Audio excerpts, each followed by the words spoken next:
Hi students, today we are going to start our new lecture for chemical thermodynamics and energetics.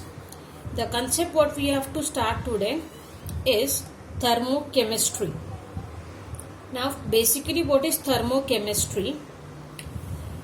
The study of heat transfer during the course of a chemical reaction is called thermochemistry. Now the question arises that during a chemical reaction, is there a heat transfer? Yeah, for the answer is yes. Whenever there happens to be a chemical reaction, let that be for a very small duration, let that be just for a second or a fraction of second, there is always and always either heat is released or heat is absorbed. This amount of heat which is released or absorbed during a chemical change always remains the same for the same quantity of reacting substances. So that energy change, when we find out, then the studies related to calculation of the energy change is nothing but called as thermochemistry.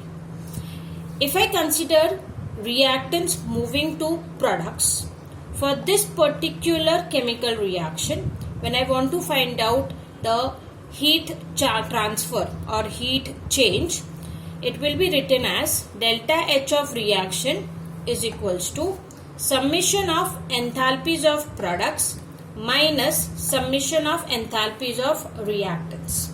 Now, why it is summations of enthalpies of products and summation of enthalpies of reactants? Because whenever a chemical reaction is taking up place, it involves the first breaking of bonds in reactant molecules. Once the initial bonds between the reactant molecules are broke, the second step it involves, that is the formation of bonds in the products. For breaking the existing bond, it requires some amount of energy, and during the formation of bond, it releases some amount of energy. Depending upon how many moles of reactants we have, that much amount of energy will be supplied to break the bond. Similarly, the moles of product will decide what amount of energy will release during the formation of bond. So in both these cases, their coefficients, that is their moles, plays a very important role. And that is why we do the summation of enthalpies of all the products minus summation of enthalpies of all the reactants.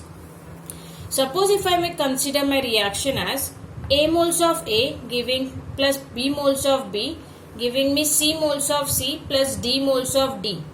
For this given chemical reaction, if I have to write down my heat change, that is enthalpy change, then it would be following the formula summation of enthalpies of product minus summation of enthalpies of reactants. So it will be C moles of enthalpy of C plus D moles of enthalpy of D minus A moles of enthalpy of A plus B moles of enthalpy of B.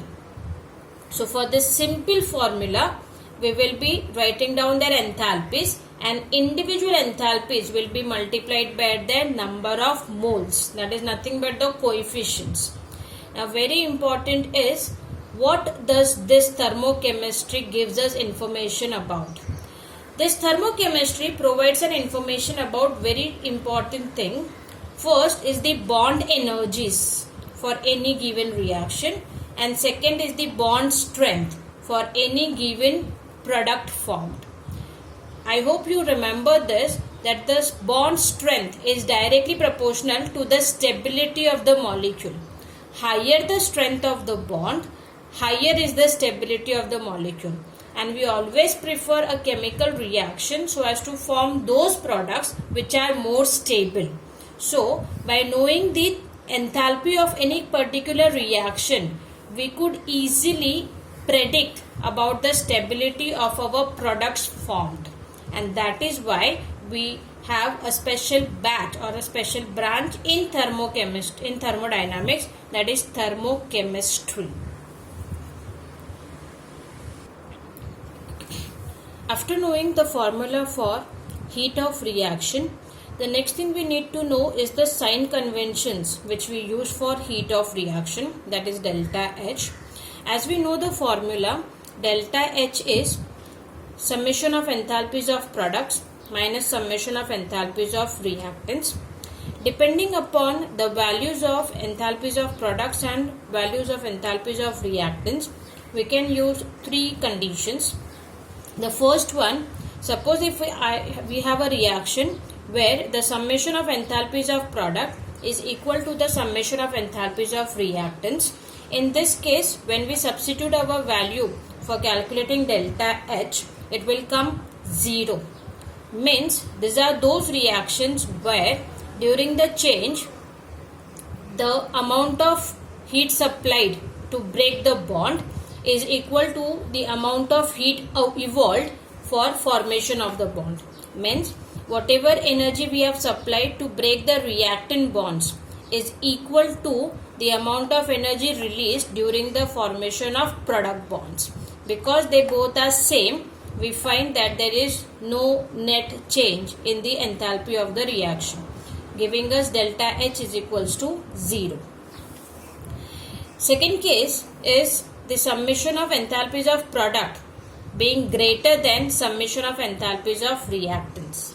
Means during this, the chemical reactions involving the energy required to break the reactant bonds is less compared to the energy released during the formation of product bonds. So in that case, your enthalpies of product will be greater than enthalpies of reactants, where your delta H will be a positive value. If it is positive value, it means the reaction involves absorption of heat, and those reactions where your delta H is positive is called endothermic reaction. The third case we have where the summation of enthalpies of product is less than summation of enthalpies of reactants. Now remember, even though enthalpy of product value is less than that of reactant, the formula will not change. Formula will be same, summation of enthalpies of product minus summation of enthalpies of reactants. So in this case, it will be lower value minus higher value, giving us delta H a negative value. If we get delta H negative, it indicates that the reaction involves evaluation of heat. And if it involves evaluation of heat, means those reactions we called as exothermic reaction. So based on the values of heat of products and heat of reactants, we can decide whether during the reaction there is no heat evolved or absorbed. If it is positive, it absorbs heat, and if it is negative, it evolves heat. That is endothermic reaction and exothermic reaction.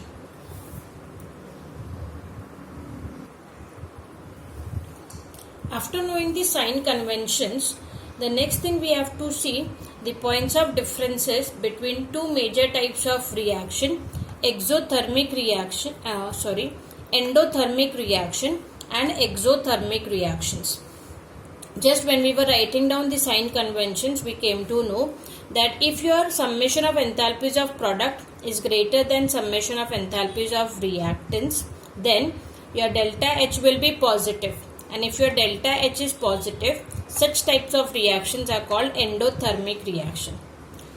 On the contrary, if the summation of enthalpies of product is less than summation of enthalpies of reactants, then our delta H will come as negative, and those reactions where your delta H is negative are called as exothermic reaction. During endothermic reaction, the heat is absorbed from the surrounding by the system, whereas during exothermic reaction, heat is evolved to the surrounding by the system. I repeat again, here it is heat absorbed from surrounding to the system, and here it is evolved to the surrounding by the system. As I mentioned that we specifically find out delta H so as to understand the stability of the product. So In your case of delta H being positive, it indicates that your product will be less stable than that of reactants. But if your delta H is negative, then it indicates that the products are more stable than that of reactants. Here the products are less stable. Reason behind is the amount of energy evolved during the formation of product is more than that of reactants. Means the energy released during the formation of product bonds is more, which indicates that your product formed are with less stability, and here it is with more stability. Whenever an endothermic reaction happens to be, it requires a supply of thermal energy, because we have mentioned that it absorbs heat from the surrounding. So that is in the form of thermal energy. Whereas for exothermic reaction, it does not require supply of thermal energy, because this does not absorb, rather it evolves heat to the surrounding. Okay, so we can answer this when the question comes as distinguish between endothermic and exothermic reaction. Example of two I have mentioned here. Combustion of carbon to form carbon dioxide gas is an endothermic reaction, whereas formation of nitric oxide by combining nitrogen and oxygen is an example of exothermic reaction. Okay, so that is very important part, distinguish between endothermic and exothermic reaction.